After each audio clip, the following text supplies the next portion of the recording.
Durante más de un siglo, el antiguo régimen se sostuvo mediante un equilibrio entre tradición, obediencia y privilegio. Sin embargo, esa estabilidad era más aparente que real.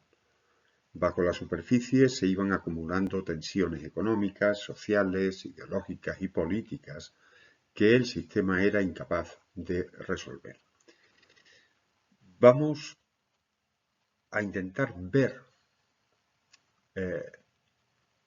cómo la revolución no fue un accidente, sino más bien la consecuencia de una estructura que había perdido flexibilidad, legitimidad y eficacia. Vamos a ver factores internos que deterioraron el régimen, como su desconexión con la realidad social, su rigidez fiscal, su incapacidad para reformarse, la presión de una sociedad cambiante o el agotamiento ideológico de su discurso. No se trata aquí de enumerar síntomas, se trata de entender cómo un orden se desmorona desde su propio centro. El antiguo régimen no fue derrocado por una invasión ni por una revolución espontánea. Fue un sistema que se debilitó desde dentro, hemos dicho. Durante décadas mantuvo un equilibrio muy frágil entre autoridad absoluta, privilegios legales y presión fiscal sobre el pueblo. Ese equilibrio, sin embargo, se hizo insostenible a largo plazo. Las tensiones se acumularon sin cauces institucionales para canalizarlas. El sistema no cayó por sorpresa, simplemente dejó de sostenerse. Fue el resultado de un desgaste estructural y de una falta absoluta de adaptación.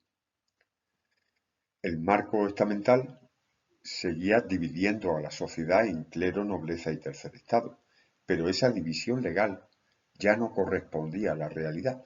La nobleza había perdido su función militar, el alto clero estaba cada vez más lejos del pueblo, y mientras tanto el tercer estado, campesinos, comerciantes, profesionales, generaba riqueza, generaba saber y generaba cambio, sin tener todavía poder político real. El sistema jurídico ignoraba estos desplazamientos sociales, y cuando un orden no reconoce a quienes lo sostienen, su legitimidad se vuelve muy frágil.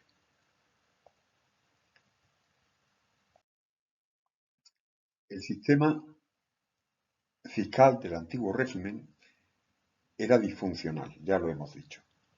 El Estado se financiaba mal, con impuestos regresivos y con una deuda creciente. Los intentos de reforma chocaban siempre contra la resistencia de los privilegiados. Ni clero ni nobleza querían renunciar a sus exenciones. Además, el reino contaba con una asamblea representativa permanente. Los estados generales llevaban sin convocarse desde 1614 y no había canales para negociar el cambio. El absolutismo, diseñado para mandar, no sabía escuchar ni reformarse. El aumento de la población y las malas cosechas también vinieron a agravar las tensiones.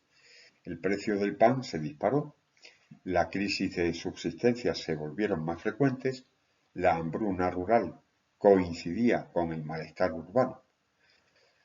La miseria golpeaba abajo y la frustración crecía arriba. Campesinos empobrecidos, burgueses excluidos del poder, sectores ilustrados, compartían una misma sensación. El sistema no da respuesta. La protesta crecía, pero no tenía todavía cauce institucional.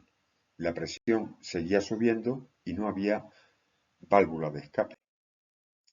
Durante siglos, la Iglesia y la monarquía habían legitimado el orden mediante el discurso de la obediencia, de la tradición, de la gracia divina, pero ese lenguaje empezó a perder eficacia. La Ilustración introdujo nuevas palabras: razón, igualdad, libertad, ciudadanía. El privilegio comenzó a parecer injustificable. La soberanía se imaginaba como voluntad colectiva. La obediencia ya no era virtud, era sumisión.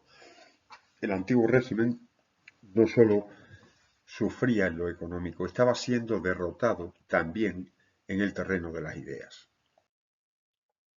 Luis XVI no supo resolver la crisis, osciló entre reformar y conservar, sin liderar realmente ninguno de los dos caminos. Los estados generales se convocaron tarde y con reglas anticuadas. El tercer estado ya no pedía participar, pedía decidir. El régimen había perdido flexibilidad, perdido capacidad de reacción y perdido legitimidad. No fue derribado, se vino abajo.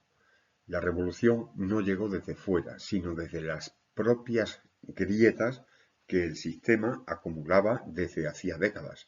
El antiguo régimen no fue vencido, se desplomó por agotamiento.